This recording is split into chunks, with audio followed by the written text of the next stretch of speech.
You're listening to the Hunt Stealth Podcast with Ryan Uffens, the podcast where we dive headfirst into the wild. Whether you're an aspiring hunter or an adventurer seeking the untamed, together we'll explore the strategies and stories that lead to success in the great outdoors. In this episode, I sit down with Jeremiah Plyer. He's one of the owners at Wilde Arrow. They're an archery pro shop located in Centerville, Utah, and they're the best at what they do. We talk everything from local and national politics, and we eventually get around to talk about his desert sheep hunt that he took with a bow. Anyway, I hope you guys enjoy this episode and have fun. Well, glad you haven't listened to mine yet. I've listened to a couple of yours. They were good. Okay. Yeah. The audio that I had when we were doing it, it's bad. Really? The ones I've listened to seem just fine. Only the first few, just because the mic was. Dude, the first. So when I interviewed Donnie Vincent, Yeah. I had this mic that was a directional like this, right? Like you talk into it. It's good. Like not a problem. But yeah, I'm like, why does that sound like? Anyway, I recorded 3 episodes in 1 week. And I went through and I tried mix, do all the audio and make it work. And dude, it was, anyway, they were not good. Really? And I'm sitting there, I'm in the middle of a podcast and I look at the mic and it says back. And so the way that mic works is it comes up and it has the microphone's only on the front half. Oh shit. So I have it away from me and it's backwards. It's just a complete freaking. Well, there's some Redbeard's good at this, right? He'll do a lot over Skype calls and his audio is good, but Hoyt's, they can't figure it out, dude. It's crackly and grainy and echoey. And I'm like, come on guys. If I was someone like Hoyt, this is just, I think build a damn studio and fly a guy into Salt Lake for the day. Well, dude, even these mics, these Rode pod mics, sound way better than I think because I'm kind of like Redbeard. I very rarely do in person. Right. Well, we've talked about, because our goal is to be in a new building in 3 years. I don't know if that's going to happen because we only re-upped this lease for 3 with a possible 1-year extension. And so that's been nice because it's kept that part of my overhead low and I afford to pay my guys more. If our overhead goes up, because we're working for the landlord, I can't afford to pay my guys what I want to pay them, right? So anyway, the next building that I want to stay in the Centerville location for a couple of reasons. We're right off of both Legacy and 15, and we get customers from Nevada, Idaho, Wyoming, Colorado. We get guys from surrounding states coming here, and they're fine to, a 4-hour drive on the freeway, not a big deal, but they're 2 minutes off the exit. And what I keep trying to tell my new partners, because they have a building in North Salt Lake that they actually own already with a different company, but that company is moving into a bigger building. They're like, we should move there. And I go, no. I'm like, I don't give a shit if it's 20,000 square feet. I said, if a guy has to get off the exit and fight traffic for 10, 15 minutes through railroad tracks and stoplights and all that, people won't come. The convenience of our location is why I think a big part of why we're successful, especially Utah County. Guys are driving from Utah County all the time now. All that. Yeah. They get off the freeway. They're here in 2 minutes. Great parking, no traffic, right? I says, if that guy is going to fight traffic on the freeway and then has to get off the exit and fight traffic for 10, it's so funny. 10 minutes fighting traffic on the side street feels like an hour compared to being on the freeway for an hour, Yeah. Well, it's like Brandon, who we were talking about, right? He lives up in Peterson, Morgan area. Yeah. So he drives down. Yeah. And anyway, it's interesting. I think sometimes people like you say, people that haven't done retail before don't quite understand the location. And so there was a meeting, I can't remember. There was I think it was Santa Claus. But the Centerville city people had a little booth set up in the winter, and they're showing that they're trying to buy out all of this property right here, and they're wanting to expand west and put more industrial stuff out that way. Yeah. And have you heard anything on that? I haven't, no. You should look into it. Really? Because like what they're wanting to do is push all the industrial stuff that way and make this like high density housing.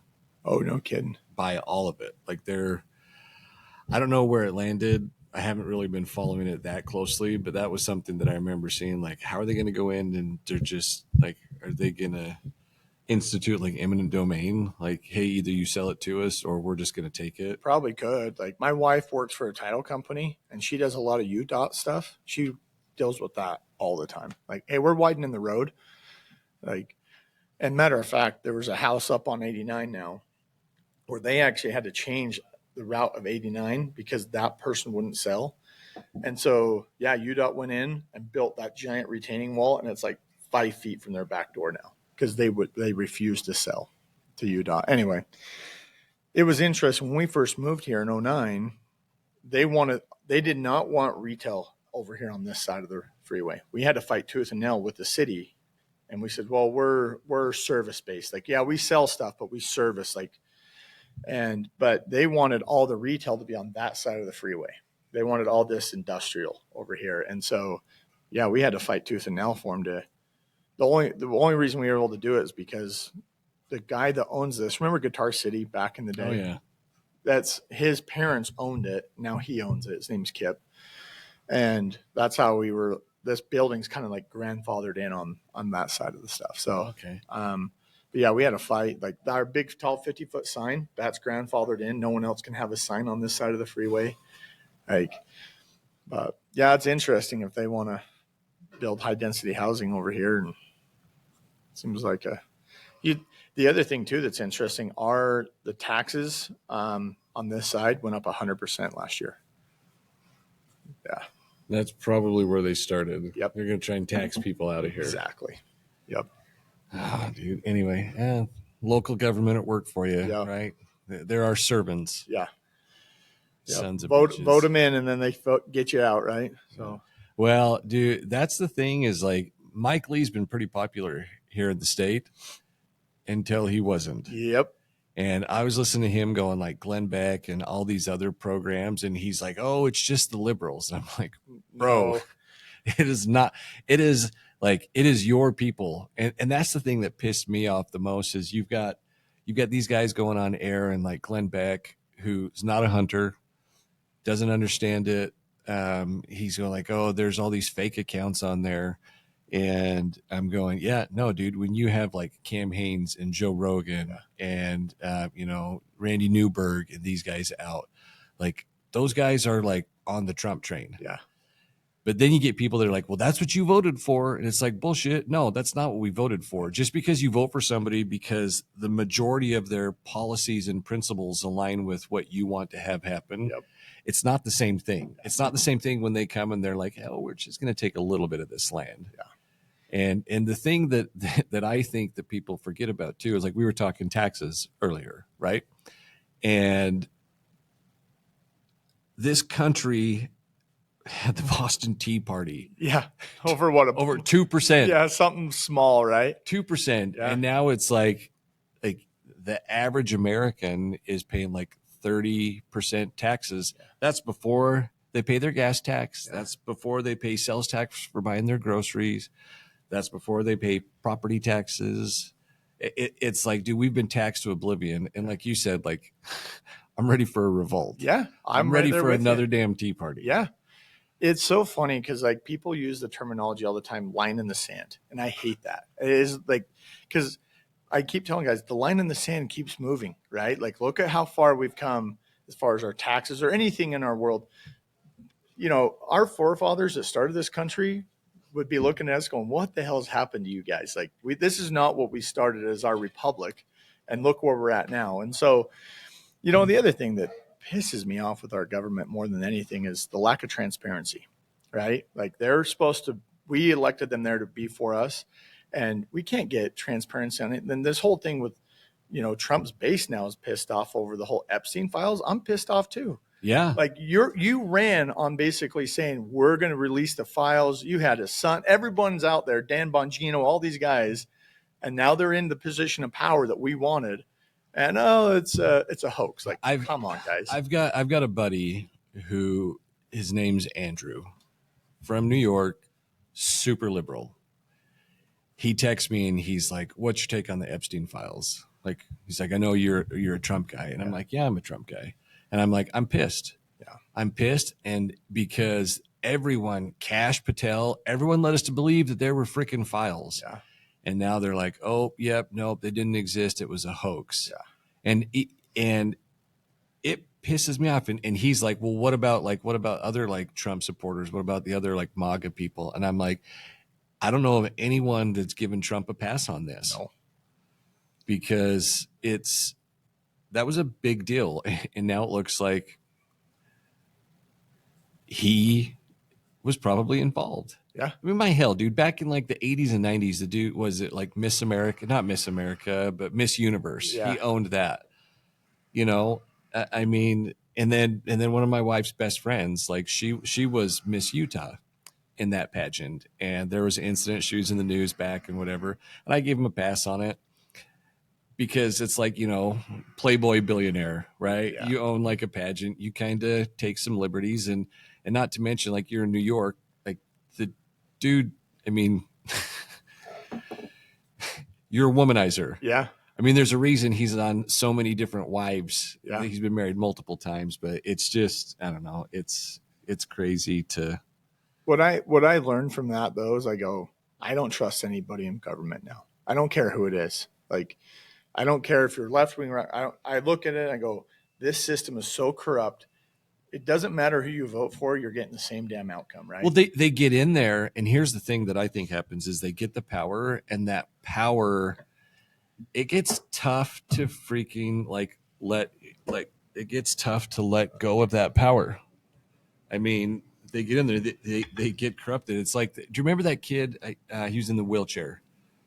I want to say it was like North Carolina it was some like remote place, but he ran back, like, I think it was like shortly after Trump was elected, and he'd gotten in a car accident. People were drinking, and, paraplegic.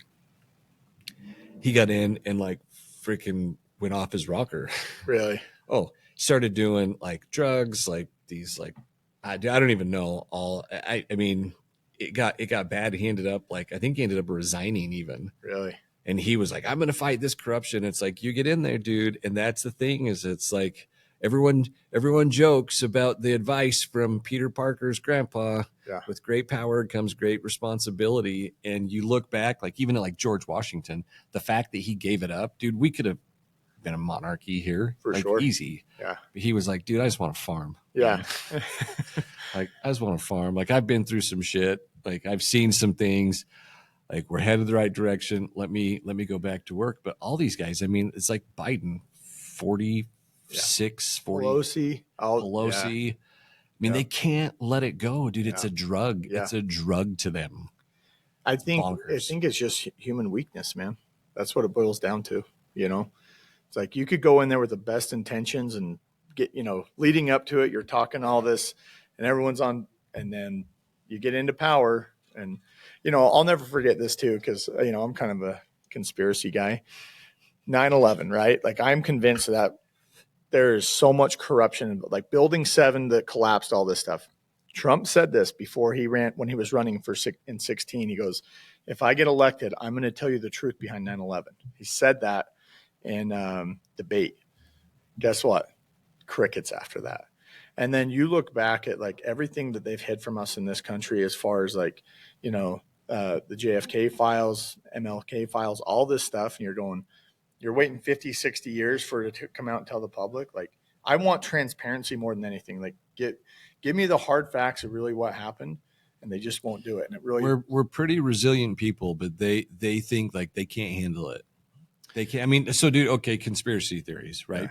So even more so than that, like you go that he was going to release the JFK files. Yeah. He sat on him. I mean, he ended up eventually releasing some of them. Yeah. But it's like, okay, like we don't really know that much more now than we have known over the past 20 years. Yeah. But then it's like, yep, there's UFOs. Like the people hardly like, yeah, there's these like weird things, weird phenomena and stuff that we have going on. it's bonkers to think that the government honestly has like our best interest at heart. Not even close. Not even the local government. No. I mean, I went and sat up in one of my wife's friends. She does like fine line tattooing. Centerville City will not approve her to go. There's a salon that she's trying to get a permit to be able to do the tattooing out just off Main Street. We're talking Main Street in Centerville. This isn't like, Right. I mean, it's not high traffic area.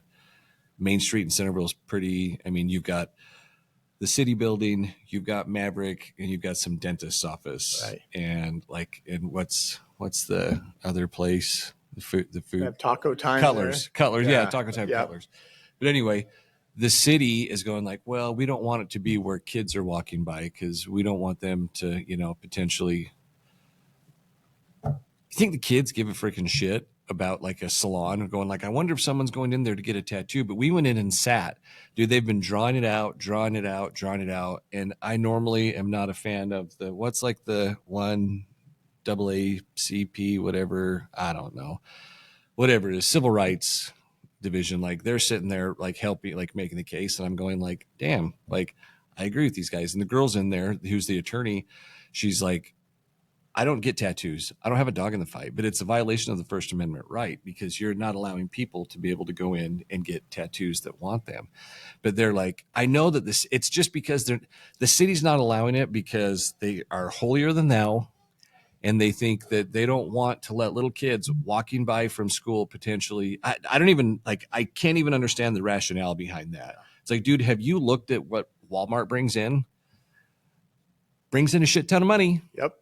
A lot of money it brings in, but it brings in some like questionable people. Yeah. I mean, dude, I park out in the far part because I don't want to get door dings and things like that. And I'm walking in and I've seen syringes on the ground in Centerville at the Walmart. I've seen condoms on the ground in the Centerville at Walmart.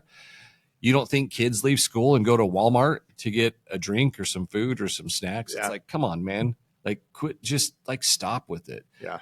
You're just, you get in there and I don't know. It's interesting too, because you look at us like, yeah, we're a small business, but we generate a decent amount of tax revenue for the city and all that stuff, right? But I look at someone like Cabela's. When Cabela's went into Farmington, they signed a lease. They not only did they get the ground for free, but Farmington City will say something like, hey, you guys don't have to pay taxes to Farmington City for like 10 years or so, like some ridiculous thing. And I'm going, hello. Here's what's so funny to me is all these politicians run on like, we are about small business in America. Bullshit. Like I get taxed to no end. I don't get any of these benefits. And I'll tell you this too, like I was more profitable 10 years ago and I had less overhead, all this stuff. And I paid less in taxes. So as I've grown my business, I pay more in taxes every year. I had to have more employees to service that. And I look at it now, I'm like, I was more profitable as a smaller business trying to scale and grow. Actually, I felt like I went backwards, not forward. I've had a conversation. I remember my father-in-law telling me because he had started Interform. Really? Yeah. He had started that. I don't know. What was that, Jax? Like 86. Wow. Forever ago. Yeah. And when he started out, it was originally Intermountain Business Forums, and he was doing like the carbon copy, like the sheets that you guys write up for like, he was doing that, business cards, printing. And then he started getting into more like the corporate apparel. But he's like, when I tried to, he goes, I made more money when it was just me. Mm-hmm. Like I think he had maybe one or two employees. They were doing like a little bit of printing on their own, but he was outsourcing the majority of the work, which they still do. But that's what Jackson's working with my brother-in-law, Jason, who, when my father-in-law passed away, he left. Jerry eventually had brought on like a business partner, but Jason left and started Verlux, which is the company that Jackson works for, and they do corporate branding, basically the same thing. Right. I mean, he works with some of the biggest, businesses like in the state, but Jerry was just like, I made more when it was me. And he's like, it's not always, I mean, yeah, you want to scale, but do you want to build a business that you can remove yourself from, because there's a ton of sacrifice and there's a lot that goes into it. Or if it's like, hey, I'm willing to work, like you build a business that you work at, and you can eventually, you know, being an owner, being it, an owner operator is two different things, right? Yeah. And I've said this for years. If I was going to redo like another bow shop, dude, I would be a one-man band, and I would just charge a premium price for me to work on a bow. It's like, yeah, you can take it somewhere else, but you want me to work on your bow? It's premium price. Like, what? I got a basic package for $200. I got a full service package for $400, and I would do less work and just work on the high-end clientele only. And that's one thing that's been benefit for me for doing this for 20 years. I've kind of built that clientele and that reputation, you know. But yeah, I would just do how I could work out of a shed. I could grab a nice shed, turn it into a bow shop, and probably make as much money as I'm making now and pay way less in taxes and all the other headaches that come with trying to grow a business, you know.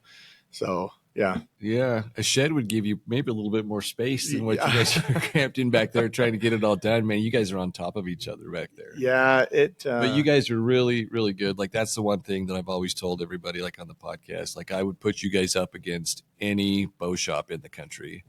Like, you guys are very good at what you do. You get busy, and I know, like, I was down here the other day and the guys were getting me set up after we had gone and shot. We were making some tweaks to my bow, and you come back and you're like, I text you. Yeah. We just had a guy like walk out, and I appreciate that you care about everybody. Like, that's the thing is, you try and service everyone, take care of everybody. That's one of the things that I've loved about you guys. And as I've gotten to know you guys here, I know I was just like some random dude came in 5 years ago. I'm like, actually, he came in and bought his bow. Yeah. And then I ended up getting mine, and just like I fell in love with it. But you guys are really good at what you do, and you do kind of have like a white glove service, because you might wait a while to get help, but when you get somebody, like, you're with them until you have every single thing that they need, answer every single possible question. And it's that attention to detail, I think, that people are like, okay, well, it's worth the wait. And then you get guys that come in here that just like start walking around like they're employees here. Yeah. Like going back, shooting the breeze, getting stuff. And I know I probably drive you guys nuts when I come in. No. I try and bring treats every now and again so that I'm not always. No, we love, what I love more than anything about the shop is the culture we've created here. Yeah. Right? Like that to me is really, really important, is the culture. And, I tell guys all the time, like when customers come in, we want to talk archery, bow hunting, whatever, like that's what the vibe and the environment that I want here. Because once a guy walks out that door, reality in your life is set back in, right? Like, you got to go home and take care of the kids or do this for whatever it may be. Yeah. So I want, when guys need to come and blow off steam here, like, how many guys I'll turn on the YouTube video and they're like, I got to go home. And I look out here 30 minutes later and they're sitting here watching a hunting show. Right. Yeah. And I'm like, that guy just needed that break and I want that to be the environment. But I will say, like, we do get a little bit of negativity, like comments or online or whatever, of like, oh, they were just in there helping their buddies. And I'm like, to your point, like, we have to separate that. And it's a fine line of like, we want to engage and talk to everybody. But if there is a customer waiting, like, we got to get to that guy. I got the message. When you came back there, you weren't talking to me, but you were talking to me. Yeah. I was being a little bit of a distraction back there. Dallin was taking care of me. Yeah. But we was back there running the mouth. But yeah, I wished I knew more. I would just come hang out and just like help you guys sell stuff. Yeah. But I'm still, dude, I don't, like I said, when we went up shooting, like the adjustments that you made, like it's bad. Like, but I don't pretend to be like this expert, like tech guy. I like to go shoot my bow. I like to hunt. And it was fun getting up there with you and like making these little tweaks and adjustments. And then it's like, okay, come back down to the shop. And I feel like you guys do that with everybody, like whether it's back here at the see you, man. CJX, whether it's back here at in your range back here or whatever it is, it's just a ton of that attention to detail. But it's a lot of fun, man. But yeah, people go online. I mean, everyone's negative. Like, have you heard of Joey Swoll? Uh-uh. So he's this influencer, got 5.4 million followers. Jeez. And what he roasts people that are roasting other people at the gym that are making fun of people working out. He's like, come on, do better. Right. But he got roasted, I guess, over the weekend. He posted a video of him dressed up as Hulk Hogan, and I guess people had come unhinged. He took it down, made an apology. I saw he posted a story saying that people have just been so negative, and he's leaving social media. And I'm like, you have to get a little bit thicker skin. And like I said, I mean, I haven't seen anybody. I know that I had my, I've come in and I've had to wait, but once you guys are helping someone, it's till you're completely happy and every single question is answered. Yeah. So you're not going oh, I wished I'd have asked that or thought of, thought about this. You do give your undivided attention to people once you get with them. Yeah. You're 100% correct on that. For me, and I tell guys, that's the reason that I'm so adamant about that. When I first got into the sport, I almost quit because I went to a bow shop, bought a bow, and it was here's your bow. And I'm like, what do I do with it? Well, go shoot it. I'm like, oh yeah, that sounds easy enough. Dude, that first summer, I almost quit archery. My arm was black and blue. I couldn't stop from hitting my damn arm. My groups at 40 were the size of if I could hit a pipe blade at 40, I was like, hell yeah, I'm doing good today. And what I see that I've done this for so long, there's so many guys that get into the sport that don't get set up the right way the first time, and all those little things get explained. And then the sport can become very frustrating. Matter of fact, I had a guy in here yesterday. He's from New York. His wife was out here doing some test, a bar test. He's like, dude, I got all day to kill. I'm bored as hell. So, and he's like, I just got into archery 3 months ago. So I set up one of my bows. I'm going to go shoot it in the range just to try it out. And yeah. Dude, he wasn't even going to buy anything from me. And I was back there with him for 10 minutes, just showing him the little basics and stuff, And to me, what I like about that is how many guys that I feel like I've helped through the last 20 years of doing this that are now lifelong dedicated. That's all they want to do is shoot archery because they had a good first experience. Yeah. And so I try to get all my guys on board with that to go, hey, Blake's a good example of this. I love Blake, but guy will come in here with an older bow, and Blake's like, why is he shooting this? He needs to upgrade. And I go, dude, this is where he's starting. Give him a good service, because eventually that guy's probably going to come back and buy it. It might not be this year or next year, but you give him good service now, he's going to remember that and come back in the next couple of years when he's ready to upgrade. So I call it planting seeds down the road. But yeah, the problem for us that I fight all the time is this time of year, I wish I had 10 guys on staff, right? We could, yesterday, I could have used 10 guys working. But come October, I want to fire everybody, because there is literally, I've had days in October where I'll open that door and not a single customer come through the door all day long. It's that dead. And so for me, trying to get my guys trained to the level of expertise and service that I want them to provide takes a lot of time. And there's certain times a year where we're servicing this much customer base. And then come October, it's feast or famine. Yeah. And I get guys all the time that are like, hey, I want you to, you should open up a shop here, because guys are driving to us, which is awesome, but they want me to move a location closer to them. And I go, I'll never do it. And because I could open up 100 shops like this, but having the right guys behind the counter is what makes all the difference in the world. Well, shifting gears, what I want to talk to you about is your desert sheep with the bow. So, and I don't know, maybe we need to do another podcast where you can dig into that, because I know that you've got to get the shop opened up. Yeah.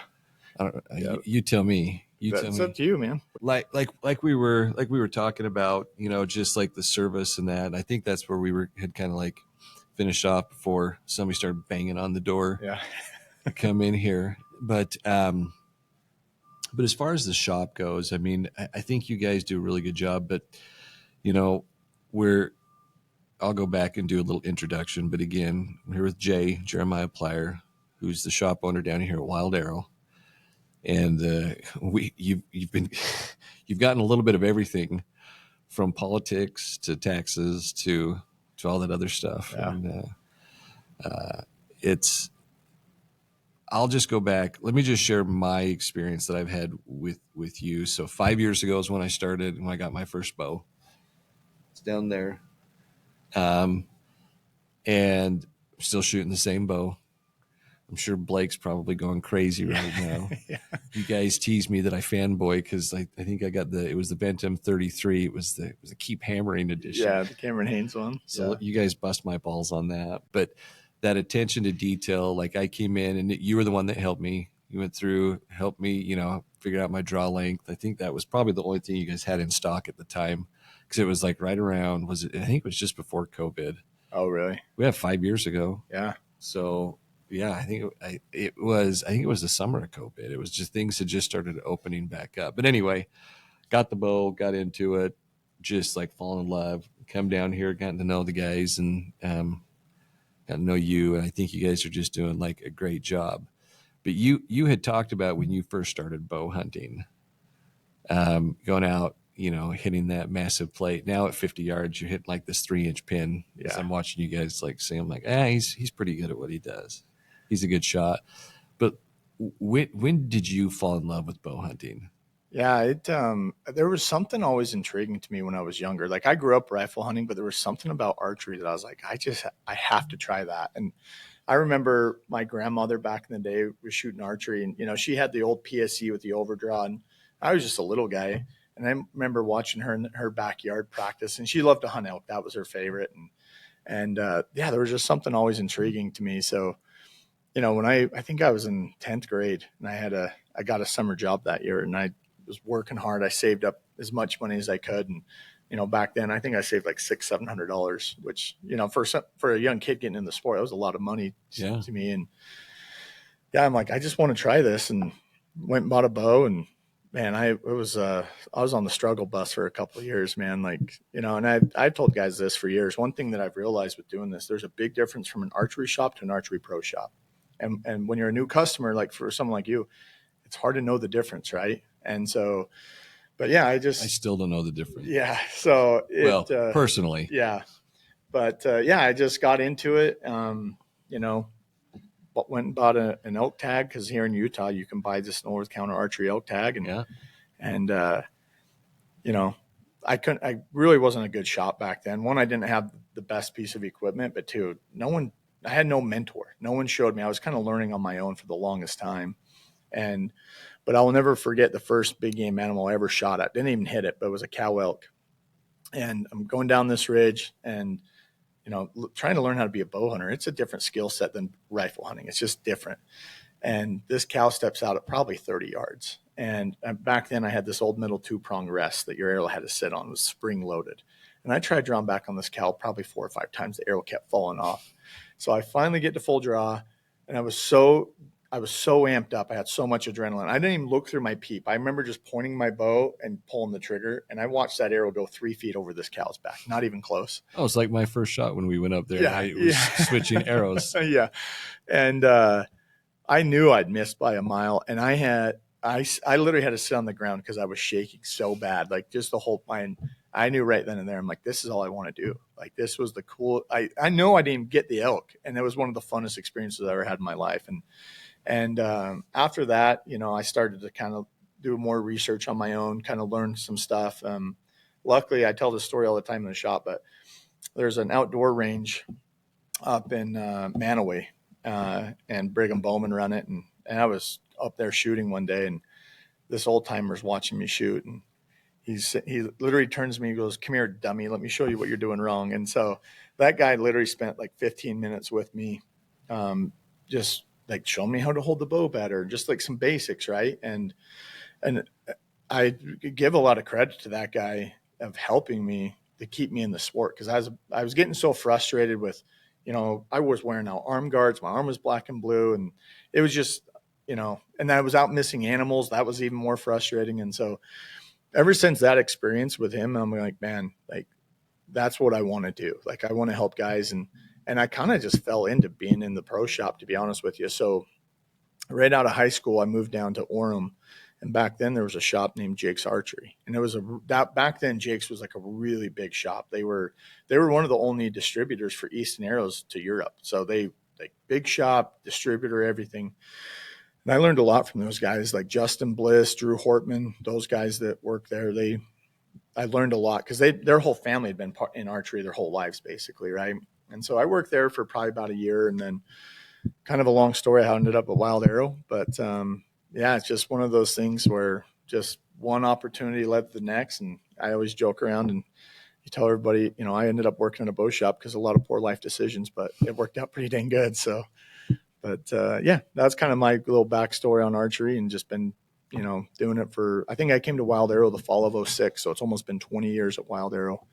I've been doing this. So, but it's been a good job. Like, we talked a little bit earlier that, I think a lot of guys from the outside looking in go, man, that looks like so much fun. I get to work with, and it is a fun job. And I tell guys all the time, it's not hard work, but we work really hard, right? There's a big difference there. But when you start taking care of this many customers and trying to run a shop, like you drop the ball on one customer, boy, they let you know it pretty quick. And so it's still a job, but it is something that we get to come in and talk bow hunting and whatever all day long, which doesn't suck. So, yeah. Well, it's a ton of fun. I think I told you my first experiences when I was up, bought the elk tag 5 years ago, went up, and this is like my only hunting story. So like, I'll keep it short here, but I had this big bull, 30 yards, hear him just like stomping, coming through. And, I see him draw back. He's in the scrub oak, right? I draw back and I'm following him, and I'm going like, oh my gosh, there's this like opening, and he's like coming up on it. Yeah. He gets within 3 yards, and I feel the wind hit the back of my neck. Like he stops, turns his big old rack, because I'm going like, there's no way this is going to be my first bull. Yeah. And God was like, you're right.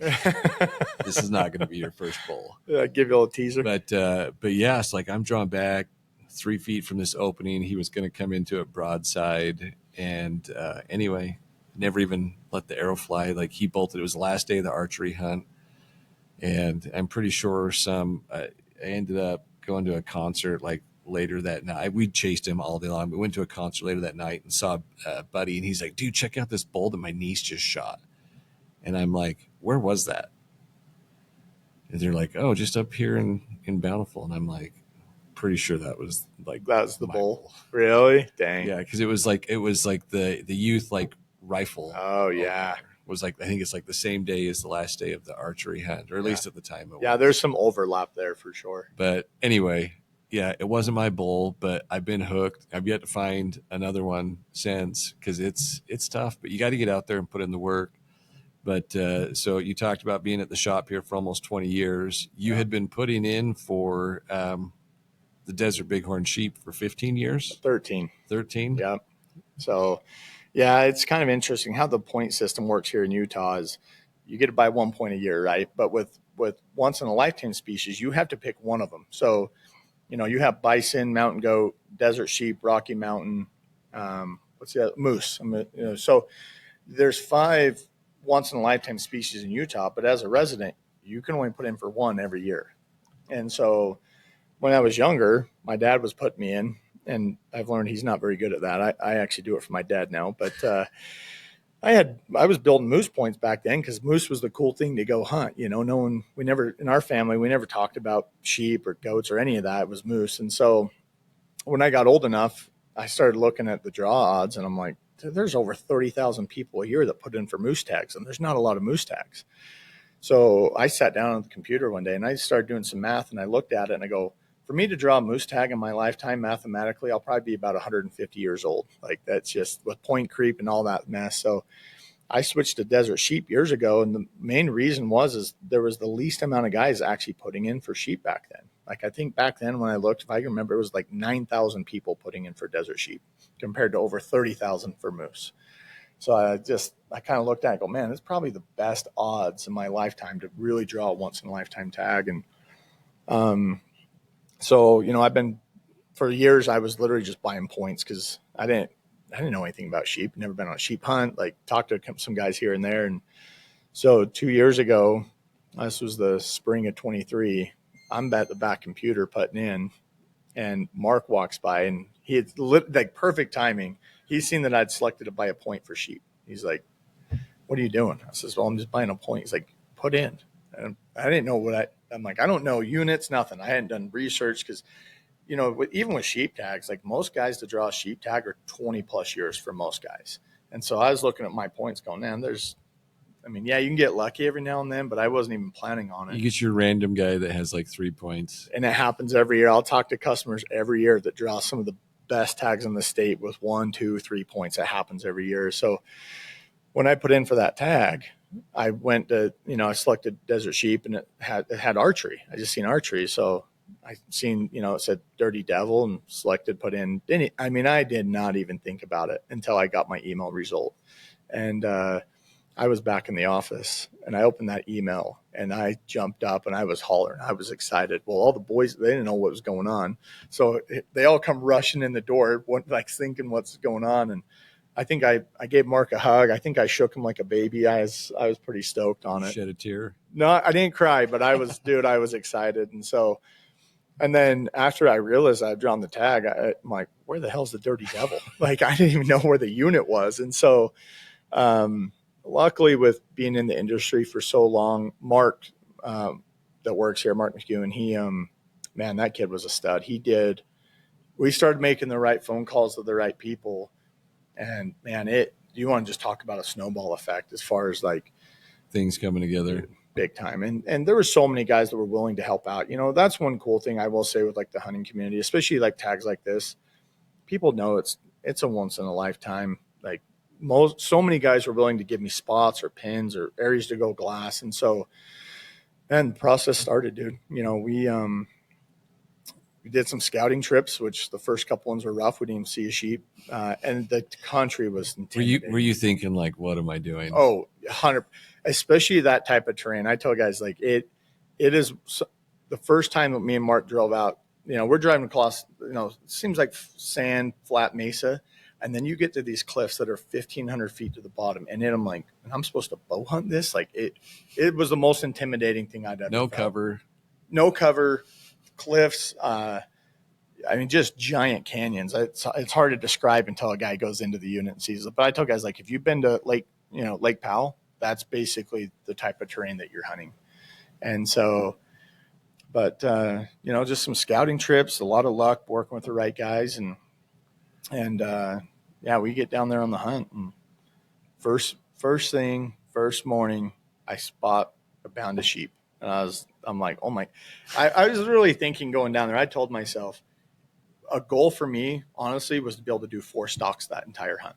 Like, if I can get 4 stalks in, I think we're winning. Like, just that alone, I think is an accomplishment, And so, we just found a band of sheep that, moved into the right location. One thing that I kind of learned now that I've done that hunt and kind of put it all together is, in the summertime, those sheep, man, they're tucked down in these nasty canyons. They want to sit in the shade all day long. So you can go glass all day long, and you might get kind of like hunting deer, elk in the summertime. You get maybe an hour in the morning and 45 minutes a night, but the rest of the day, good luck. You're just not going to see them, And so, but during my hunt, because it was late November, my hunt started November 30th and ran clear into December. So it was cold. It was a little bit harder to shoot a bow with, the cold temps and stuff. But those sheep at that time of year, they come up out of the canyons more. They want to be up and feed. And so they're moving into terrain that's way more conducive for bow hunting. The perfect little topography where you could use some cut draws and some stuff to kind of sneak up on them. So it ended up working out pretty dang good. So, Yeah, it's awesome. We could go into a ton of detail on this, but there's a pretty good film that covers it. Yeah. Gritty, Brian Call did the film. Brad Hunt did the shooting for you guys, correct? Brad was on the hunt with me and filmed everything. Yep. So 2 studs. Oh yeah. Dude, I'll tell you, like, there's levels to hunting, and Brian and Brad are at the top for sure. Like, I felt like I got in pretty decent shape to go on that hunt, and Brad's running around the mountain with 80 pounds of camera gear. Like, he's on another level, dude. Like, so, but yeah, having someone like Brad that's so good at running the camera, and it was so interesting. And not blowing your stock either. That's one thing when I talked with him, that he's like, I pride myself on not blowing people's stocks. Yeah. No, and he's such a good bow hunter. Like, he gets a situation, and I've said this for years, there's a lot of guys I can be friends with, but there's very few people I can hunt with, because everyone hunts a little different, right? But me and Brad on that hunt's like we've hunted together our whole lives. Like we were almost cool. the same page every time. Like when we're going on stalks, like using the right terrain, the wind, like it was really fun to hunt with him. But, you know, it was interesting to watch him work the camera. I don't think when you go watch someone like Brian Call, especially like the quality of films he puts out, now realizing what goes on behind the scenes that you're not seeing of, you know, Brad's constantly changing the camera to this lens and this setting. Like it was a lot of work. Then he's running the gimbal, he's running up and down sandstone, running this, you know, and so for them to get and capture all that quality content, but then really Brian's creative mind to be able to tie it all together and tell such an epic story, you know, it was pretty neat to kind of see what those guys go through to film and hunt and put it all together. You don't see the behind the scenes stuff. You see the final product, which is really cool, but man, it was pretty fun. But Brian Call was supposed to come down and film my hunt, but I ended up killing him day 5, which no one thought. I didn't even think we were going to kill a sheep that early. You know, I thought I was going to hunt till the end and maybe get a shot off at one. But so yeah, Brad came and filmed it. Brian edited it, but that film's been pretty cool. I think, you know, a lot of positive comments on there. A lot of guys on there too are like, man, I never thought about hunting desert sheep until this film, which was cool to kind of inspire some people to go kind of look at that as a different hunt. But sheep, there's a disconnect for guys, you know, their sheep tags aren't easy to come by for one. And two, if you want to go buy one, you better have a lot of money. Well, I know after Jackson watched that film, my boy who was here earlier, like he started putting in now. Really? Yeah. He's like, I want to go get a desert sheep. Yeah. But it's a ton of fun. So if folks want to go check it out, just go search on YouTube, Gritty Films. Gritty Films, yeah. And it's if you go in and just search Wilde Arrow Desert Sheep, like it'll pop up. But sure. They've done a great job of capturing that story and sharing it through your eyes and through theirs as well. But man, Jay, I appreciate your time. Yeah. It's been fun. We'll have to do this again, man. So, yeah. When we have more time.